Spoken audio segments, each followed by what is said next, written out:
দর্শক, কিছু সময় আগেই বলেছিলাম যে একটি শিশুকে ধর্ষণ শেষে হত্যা করা হয়েছে, হত্যা করে বস্তার মধ্যে আটকে রাখা হয়েছে। এখন আমরা দেখতে পাচ্ছি যে সেই যে যার বিরুদ্ধে এই ধর্ষণের অভিযোগ উঠেছিল তার লাশ হয়তো বা পড়ে আছে। সেটি জনতা নিজের হাতেই তার বিচার করে দিল। জনতা, স্থানীয়রা তারা এই ধর্ষণের নৃশংসতা ধর্ষণের নৃশংসতা এটা কিন্তু সহ্য করতে পারেনি স্থানীয় মানুষ। শত শত মানুষ তাকে মেরে থেতলে দিয়েছে একেবারে। এবং আমরা যারা দেখেছি যে ভেতরে কি অবস্থা, ওর এখন বেঁচে আছে? না না, এখন বেঁচে নাই। না না, একবার এই তো মনে করছেন ও খুব জঘন্য একটা অন্যায় করছে। সে মনে করে একটা বাচ্চা শিশু, তার হাতে কোনো হিংসা থাকতে পারে না। এই জানোয়ারটা সেই শিশুটারে এমন ভাবে হত্যা করছে, তা পাবলিকে সহ্য করতে পারে নাই। এই কারণে তারে একবারে বিদায় করে দেওয়া হলো, যাতে কেউ এরকম আর না করে। এরকম যাতে আর কেউ না করে, সেই কাজটা করে দেওয়া হইলো রে। তো খুবই অন্যায় করছে। হ্যাঁ, খুব অন্যায় করছে। অন্যায় করে তো সাদা পাইলো, যে অন্যায় করছে এই অন্যায় সে সাদা বলে যাতে করে দেবে মারা ধরা হইলো, যাতে এরকম যাতে কেউ না করে, ওর দেয়া সবাই যাতে হেদায়ত হয়ে যায়। হ্যাঁ হ্যাঁ হ্যাঁ, এরকম সব মালিক এরকম শাস্তি হবে। দর্শক, বলছিলাম এই চর নসিপুরের যে ঘটনা, চর নসিপুরে ক্লাস 1-এ পড়ে ছোট্ট একটি শিশু, সেই শিশুটি গতকাল বিকাল থেকে নিখোঁজ হয় এবং নিখোঁজ হওয়ার পর থেকেই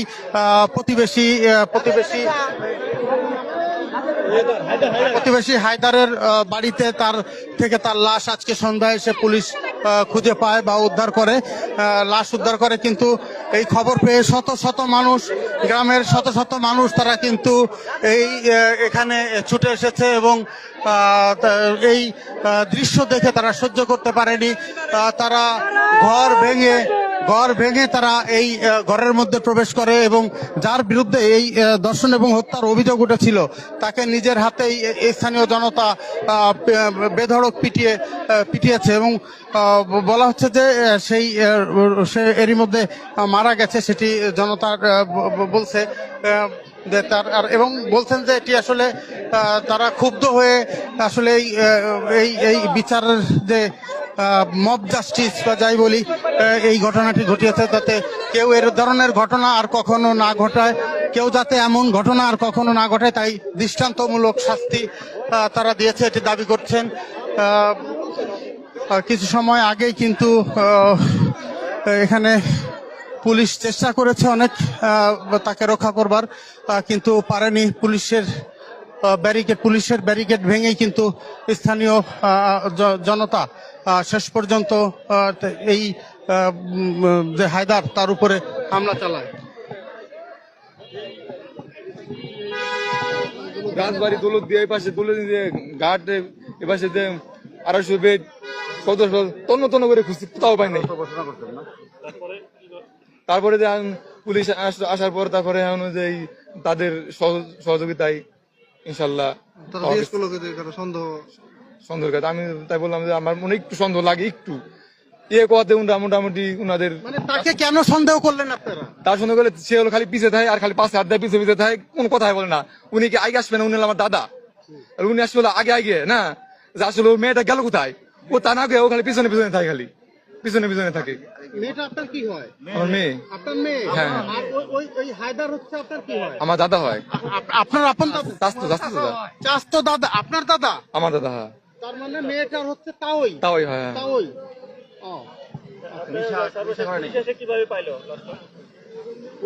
পুলিশ আসে, তারপরে ঘরের ভিতরে যায়, খুঁজতে বস্তার ভিতরে পেয়ে গেছে।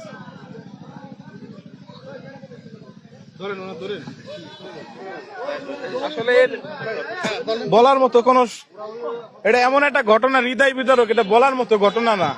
কারণ এই মানুষটা আসলে ছিল পরিবার ছাড়া একটা সময়। আর আমরা শুনছি ইতিপূর্বে, মানে বাপ দাদাদের কাছ থেকে শুনছি, এই লোকটা একটা পশুর মতো ছিল, আগেও খুনি ছিল। কিন্তু ওনারে দিয়ে আমরা বিন্দুমাত্র সন্দেহ করি না। কেন? ছোট একটা বাচ্চা মানুষের সাথে মিশে থাকে, মানুষের তো পরিবর্তন হয়। তো ওনারে ওনার সাথে আমরা আজকেও কথা বলছি, যে জিজ্ঞাসা করছি, আমাদের দোকান আছে গেছিল, আমি বললাম যে ভাই কি অবস্থা, তো উনি বলতেছে এই অবস্থায় ভাল লাগে নাকি কেমন কি। তখনই মানে মানুষের ভিতরে একটা সন্দেহের সৃষ্টি হয়েছে যে আসলে একটা মানুষ সবাই যখন মানে আহাজারি পুরো এলাকা জুড়ে আহাজারি দেয়, যখন এটা খবর শুনতে একটা সন্তান যখন মানুষের হারাই যায়, একটা সন্তান যখন মানে বাড়িতে থাকে না, একটা বাবা মার কি অবস্থা হয় সেটা বুঝেন। আমরা সকালবেলা মাইকিং করার চেষ্টা করছি, যতটুকু সম্ভব চেষ্টা করছি, পরে কোনোভাবেই কোনো সন্ধান হইতেছে না। মানুষের একটাই সন্দেহ, হয় পানিতে পড়তে পারে ছোট বাচ্চা, আর না হলে কারো হাতে পড়ে গেছে ছিনতাইকারী বা এমন কিছু হতে পারে, আমাদের ধারণা ছিল। কিন্তু আমরা জানি না যে ঘরের ভিতরে এই পশু থাইকা এই পশুটা এই বাচ্চাটার সাথে কি নির্মম আচরণ করছে আমরা জানি না, কারণ তার কোনো ওয়াইফ ছিল না, কিছু ছিল না, আমরা জানি না তার সাথে দর্শন করতে কিনা।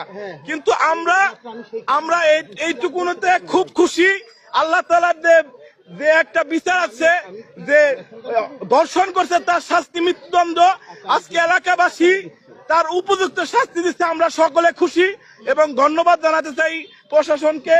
আজকে ওসি মহোদয় তিনি দুপুরের পর থেকে এখানে এসে অভিযান করে, তো অভিযান করার পরে তিনি তিল করে যে লোকটাকে আমরা যে হায়দার মোল্লা যে ভিকটিম তাকে বলে, যে তাকে বলার পরে তার সাথে কথোপকথন বলতে বলতে কথায় কথায় তার সাথে তাদের টিমটা নিয়ে তার ঘরে যেয়ে আমরা সন্ধ্যার একটু আগে আমরা সকলে যখন কথা বলতেছিলাম, তো তখন হঠাৎ করে রুমের মধ্যে থেকে একটা আওয়াজ চলে আসে যে পাওয়া গেছে।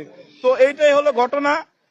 উনি অত্যন্ত নিকৃষ্ট মনের মানুষ, একটা মানুষ যে এমন হইতে পারে সেটা ভাষায় প্রকাশ করার মতো না। আমি এই কথা থেকে বলতে চাই যে আপনারা সকলেই যে দৃষ্টান্তমূলক শাস্তিটা দেখলেন, আপনারা সকলে যদি কারো মনে কোনো এরকম নিকারজনক চিন্তা চেতনা থেকে থাকে, আপনারা এগুলা থেকে দূরে আসুন এবং আমরা সকলে যাতে ভালো থাকতে পারি।